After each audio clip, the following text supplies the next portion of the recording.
Everyone remembers the beauty of Out of Africa, but few know what it really took to capture it.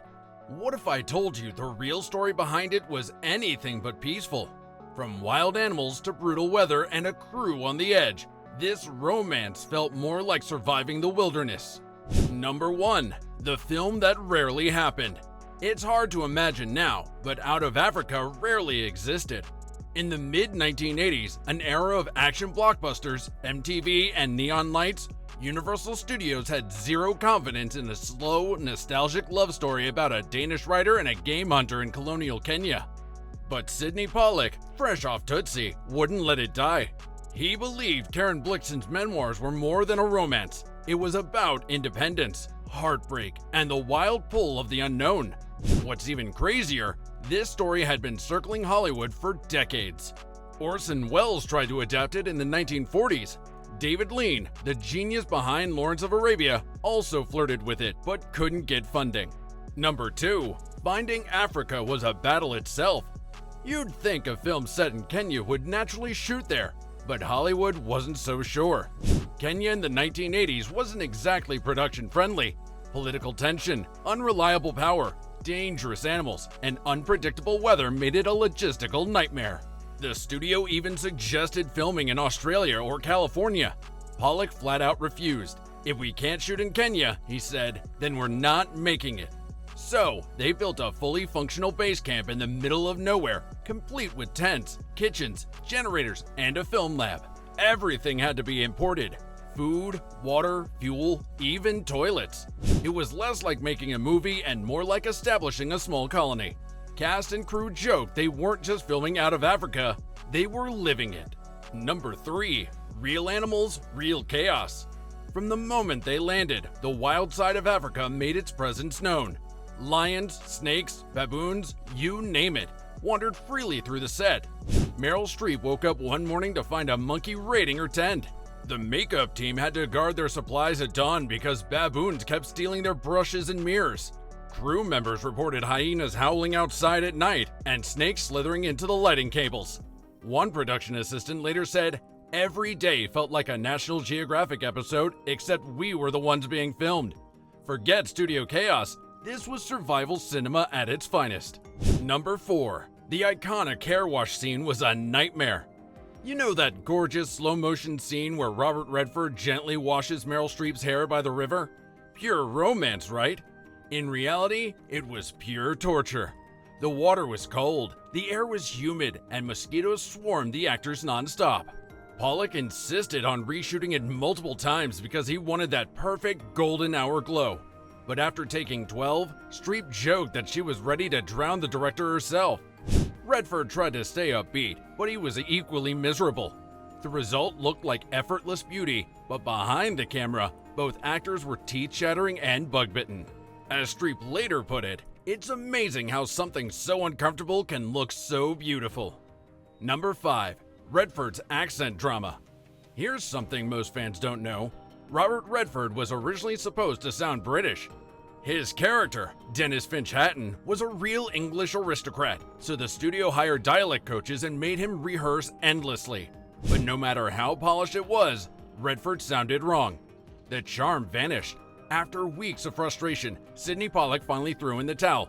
"You know what?" he told Redford. "People don't want to hear you fake an accent. They want to hear Robert Redford." That decision changed everything. Redford ditched the accent, kept his natural American tone, and suddenly the chemistry with Meryl worked. Critics complained it wasn't historically accurate, but audiences didn't care. Number 6. Tensions between the leads. On camera, their chemistry was timeless. Off camera, it was complicated. Meryl Streep is famously precise. She studies, rehearses, and shows up knowing exactly what she wants. Robert Redford, on the other hand, is all about spontaneity and instinct. That creative clash sometimes made sparks fly. Pollack described it best. It was like conducting a duet between two different instruments. Beautiful, but tricky. Streep would get frustrated when Redford improvised lines. Redford got restless when scenes dragged. Still, their push and pull made an on-screen relationship feel alive. Number 7. Nature was the toughest co-star. Forget the actors, Africa itself was the diva. The weather changed by the minute. Clouds would roll in just as the camera was ready. Windstorms destroyed set decorations, and sudden rain turned dirt roads into rivers. Pollack wanted natural sunlight, not studio lighting, which meant the crew spent hours waiting for perfect skies that rarely came. For one of the film's most famous shots, Karen's farm glowing in a golden sunset, it took 3 days, 6 generators, and countless lighting rigs just to make it look natural. The irony? Viewers think it's the simplest shot in the movie. Number 8. The lions were 100% real. When Meryl Streep walked beside lions in the film, those weren't visual effects or puppets. Those were real lions. The production worked with professional animal trainers, but even trained lions are unpredictable. During one tense take, a lion unexpectedly growled and lunged forward, sending the entire crew running. The trainer had to fire blanks in the air to scare it back. Streep froze on the spot, completely terrified. She later said she genuinely thought, "This is how I die," in a movie about coffee farming. Pollack left the moment out of the final cut, but crew members said you could feel real fear in her body language, even in later takes. That authenticity? 100% adrenaline. Number 9. Mosquitoes, heat, and sanity loss. If the animals didn't break you, the environment would. Kenya's heat was merciless. Temperatures soared past 100 degrees Fahrenheit, and the air buzzed with mosquitoes. Crew members fell sick, food supplies spoiled, and camera equipment literally melted under the sun. Radios barely worked, which made communication a nightmare. Some of the crew started referring to the project as out of sanity. Meryl got fevers, Pollack lost his voice, and Redford developed rashes from the constant bug spray. Still, no one quit. Pollack later said, "Every time someone wanted to give up, I reminded them, this discomfort is the movie." And he was right. That raw, lived-in feeling on screen came straight from real exhaustion. Number 10. Obsession with authenticity. Sidney Pollack didn't want Out of Africa to look like a movie. He wanted it to feel like stepping into another century. The crew hunted down authentic props from Europe and Africa. Furniture, teacups, clothes, maps, and even Karen Blixen's actual style of luggage.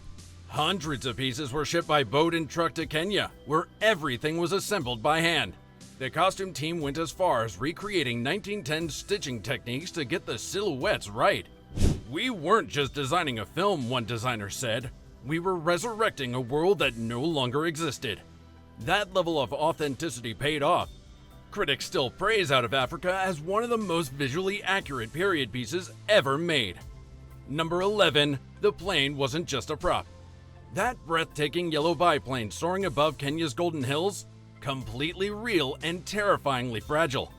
The production found an authentic 1920s era biplane, restored it, and shipped it piece by piece to Africa.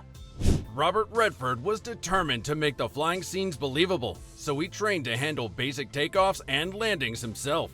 Stunt pilots took over for the riskier shots, but Redford did enough flying to impress the crew. During one flight, the plane briefly stalled midair, causing a panic on the ground, but Redford stayed calm and landed it safely. Pollack called that moment the spirit of the film: elegant, dangerous, and free. Watching that plane glide across the sunset wasn't just cinematic magic, it was real history taking flight. Out of Africa wasn't just filmed in a breathtaking place, it was forged there. Every storm, lion, and sleepless night somehow ended up woven into the film's soul. Maybe that's why decades later it still feels alive, wild, imperfect, and completely unforgettable. Make sure to subscribe for the next episode.